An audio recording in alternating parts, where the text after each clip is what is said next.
राधे राधे। जय श्री कृष्णा। पुरुषोत्तम भगवान आप सभी के मनोकामना पूर्ण करें। आज हम सुनेंगे पुरुषोत्तम मास की कथा का अध्याय 21। और इससे पहले के अध्याय सुनने का आप सभी का बहुत बहुत दिल से धन्यवाद। तो पिछले अध्याय में आपने सुना कि महर्षि वाल्मीकि ने राजा दृढ़धनवा को उनके पूर्व जन्म का अद्भुत रहस्य बताया और साथ ही पुरुषोत्तम मास की इतनी सुंदर महिमा गाई कि उसके प्रभाव और भगवान श्री हरि की अनंत कृपा का वर्णन भी किया। यह सब सुनकर राजा के हृदय में पुरुषोत्तम मास के लिए और भी अधिक श्रद्धा और विश्वास जागृत हो गया। अब उनके मन में एक ही महत्वपूर्ण प्रश्न था कि वे जानना चाहते थे कि मोक्ष की कामना रखने वाले मनुष्य को पुरुषोत्तम मास का पालन कैसे करना चाहिए, कौन कौन से नियम रखने चाहिए और कौन कौन से दान पुण्य आदि करने चाहिए।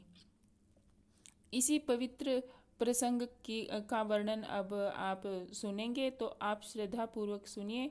श्री सूत जी कहते हैं कि हे विप्रो, नारायण के मुख से राजा दृढ़धनवा के पूर्व जन्म का जो प्रसंग सुना, तो सुनकर भी तृप्ति ना होने के कारण देवर्षि नारद ने एक बार फिर से श्री नारायण जी से पूछा। नारद जी बोले, हे नारायण, धनवान ने मुनि श्रेष्ठ वाल्मीकि जी से क्या कहा, सो विस्तार से सहित आप हमें सुनाइए। नारायण जी बोले, हे नारद, सुनो। राजा दृढ़धनवा ने महाप्रज्ञ मुनि श्रेष्ठ वाल्मीकि जी की प्रशंसा की और प्रार्थना करी कि जो कुछ भी कहा सो मैं कहूँगा। जो मोक्ष की इच्छा करने वाले लोगों से पुरुषोत्तम मास का सेवन किस प्रकार किया जाए, क्या दान किया जाए, क्या नियम किए जाएं, उसकी विधि क्या है, यह सब संपूर्ण लोक के कल्याण के लिए मुझे कहिए। संसार के हित के लिए ही पृथ्वी पर भ्रमण किया करते हैं। यह पुरुषोत्तम मास तो साक्षात पुरुषोत्तम भगवान है। उस पुरुषोत्तम मास के सेवन से महापुण्य होता है। यह बात मैंने आपके ही मुख से सुनी है। मैंने यह भी सुना है कि पूर्व जन्म में सदा नामक श्रेष्ठ ब्राह्मण ने विधि विधान से पुरुषोत्तम मास का नियम व्रत आदि किया, जिसके प्रभाव से मृत पुत्र उठ खड़ा हुआ। ब्राह्मण पुत्र शोक के कारण निरंतर निराहारी रहकर यह पुरुषोत्तम मास बिना जाने ही बीत गया। अज्ञानता से हुए पुरुषोत्तम मास का ऐसा फल हुआ कि मृत्यु को प्राप्त सुखदेव भी उठ खड़ा हुआ। श्री हरि भगवान के कहने पर इस अद्भुत पुरुषोत्तम मास का व्रत आदि किया, अर्थात मैं सब कुछ भूल गया हूँ, इसीलिए इस पुरुषोत्तम मास का पूजन अब विधि विधान से फिर से मुझे विस्तार पूर्वक कहिए। तब वाल्मीकि जी ने कहा कि ब्रह्म मुहूर्त में उठकर पर ब्रह्मा का चिंतन करें, उसके बाद बड़े पात्र में जल लेकर दक्षिण दिशा में जाएं।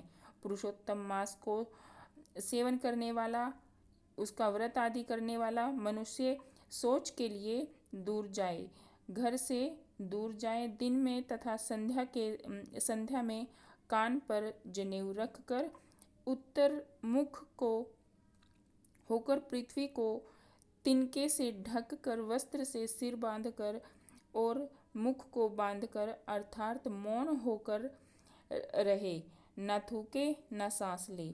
इस तरह मलमूत्र का त्याग करे और अगर रात हो तो दक्षिण दिशा की तरफ मुख करके मलमूत्र का त्याग करें।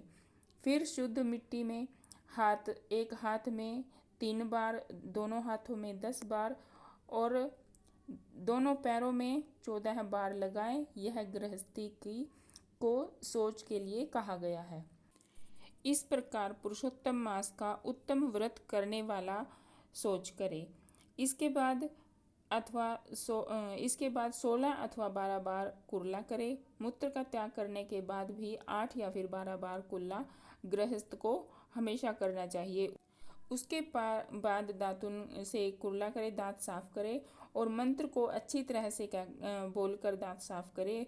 आप बोले कि हे वनस्पति, आयु बल यशस्व वर्ष प्रजा पशु ब्रह्म ज्ञान और मेघा को मुझे दो। अपमार्ग अथवा बरगद की 12 अंगुल की छेद रहित दातुन कनिका उंगली के समान मोटी मोटी हो, जिसके पाँव के आधे भाग में कच्चापन हो, उससे अपना मुंह साफ करना चाहिए।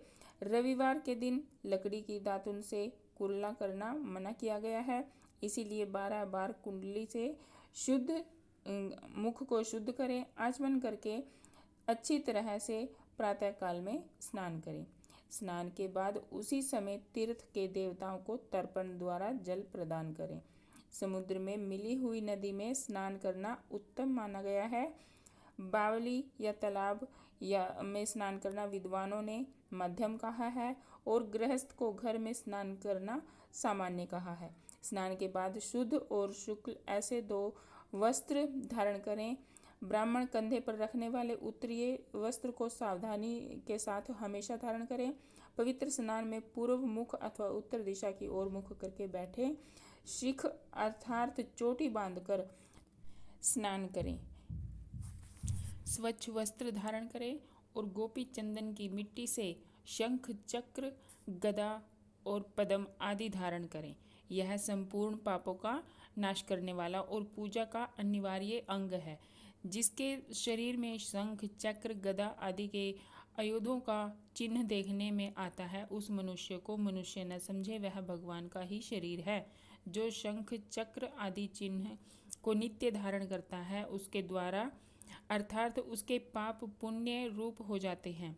जिसका शरीर चिन्ह रहित है, उसके कोटि कोटि पाप होने पर भी यमराज भला क्या कर सकते हैं। प्राणायाम करके इसके बाद संध्या वंदन करें।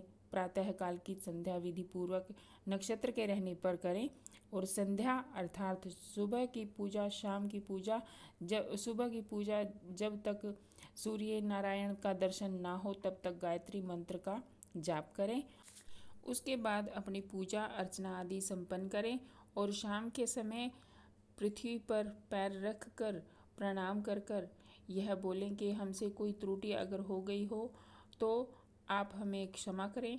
जो व्यक्ति पुरुषोत्तम मास के आने पर उनकी पूजा करे, जो इस संसार सागर में डूबे हुए को उबारते हैं, उसी में भी मृत्यु धर्म वाला कौन मनुष्य पूजा नहीं करता।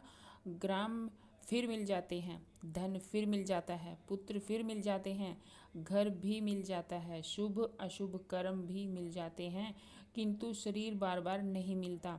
उस शरीर की रक्षा धर्म के लिए और धर्म की रक्षा ज्ञान के लिए हुआ करती है और ज्ञान से मोक्ष प्राप्त होता है। इसीलिए धर्म को अवश्य ही करना चाहिए। सनातन धर्म में कहा गया है, जो शरीर धर्म से रहित है अर्थात जिसने कभी धार्मिक कार्य नहीं किया, वह निष्फल होता है। न माता, न पिता, न भाई, न बंधु, धन कहीं गए हैं, केवल धर्म ही उसका प्रधान कारण कहा गया है। बुढ़ापा सर्प के समान भय देने वाला और रोग शत्रु के समान पीड़ा देने वाला है। फूटे हुए बर्तन से जल गिरने के समान आयु हर दिन क्षीण होती जा रही है। जल के तरंग के समान चंचल, लक्ष्मी पुष्प के समान छठे दिन मुरझाने वाली युवावस्था, स्वप्न के राज्य सुख के समान संसार के विषय सुख में सब कुछ निरर्थक है। धन चंचल है, चित्त चंचल है और संसार में होने वाला सुख भी चंचल है। ऐसा जानकर संसार से विरक्त होकर फिर धर्म की साधना में तत्पर होना चाहिए। जब धर्म के लिए चित्त होता है तब उस समय धन का मिलना सुलभ नहीं होता। जब धन होता है तब उस समय चित्त धर्म करने के लिए सुलभ नहीं होता। जब चित्त और धन दोनों होते हैं तो उस समय संपत्ति नहीं मिलती। इसीलिए धन, संपत्ति, इन तीनों का एक समय सन्निपात हो जाए, उस समय बिना विचार किए ही जो धर्म करता है वही बुद्धिमान कहलाता है। अधिक धन के विरक्त होने से हजारों धर्म हैं, परंतु पुरुषोत्तम मास में थोड़े ही धन से महान धर्म हो जाता है। स्नान, दान और कथा में श्री विष्णु भगवान जी का स्मरण करना, इतना भी उत्तम धर्म यदि किया जाए तो वह महान भय से रक्षा करता है। जिस प्रकार गंगा जी तीर्थ हैं, कामदेव ही धनुर्धारी हैं, विद्या ही धन है, अगर और गण ही रूप है। इस तरह संपूर्ण महीनों में उत्तम पुरुषोत्तम मास साक्षात पुरुषोत्तम ही है। यद्यपि ये पुरुषोत्तम मास पहले सभी कार्यों में तथा यज्ञों में अत्यंत निंदनीय था, तब भी भगवान श्री लक्ष्मी जी की कृपा से पृथ्वी में साक्षात भगवान के नाम से प्रसिद्ध हुआ।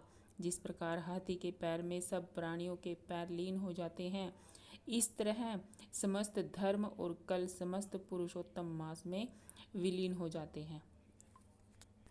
पुरुषोत्तम भगवान की जय हो, पुरुषोत्तम मास की जय। यह पुरुषोत्तम मास आपके घर में सुख समृद्धि लाए, इसी मंगल कामना के साथ राधे राधे।